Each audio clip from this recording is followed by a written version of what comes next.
خليك معايا يا اسلام. اتفضل يا سيدي. كابتن اسلام كرم، كابتن نادي راس البر الرياضي، مبروك الصعود السنه دي، وشعوركم ايه بعد تحقيق نتيجه الفوز النهارده والصعود؟ الحمد لله وبشكر ربنا. كان اللي تعبنا طول الموسم، مفيش امكانيات بس اللعيبه كانوا رجاله. بشكر زمايلي والكابتن سامح بلبوله على راسهم والكابتن احمد مغربي، وان شاء الله كده نعمل موسم كويس في الدرجه الثالثه السنه الجايه ان شاء الله. كابتن احمد البرنس، فروه نادي راس البر، والحمد لله ربنا قدرنا وتعبنا. احنا تعبنا السنه دي من غير امكانيات، والحمد لله صعدنا وربنا جاب تعبنا خير، وباذن الله السنه دي نعمل حاجه في الدرجه الثالثه مع كابتن سامح بلبوله ونشكر كل الفرقه. مبروك يا عايدي. وتقول ايه النهارده بعد الصعود لقسم بس انا عايز اقول كلمه واحده.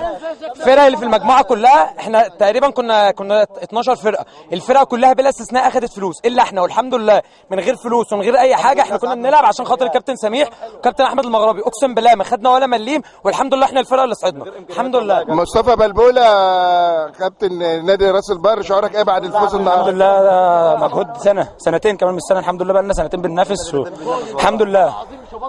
كابتن مبروك على الصعود للقسم الثالث. بسم الله الرحمن الرحيم، الحمد لله على التوفيق، وكله من زمايلي اللعيبه ومن الكابتن سميح، وبشكر كل اللي ساندونا النهارده، والحمد لله على الصعود، وان شاء الله هنعمل حاجه في الدرجه الثالثه ان شاء الله. بالتوفيق ان شاء الله. كابتن حارس المرمى العملاق اللي هو ساهم في الصعود النهارده، كابتن.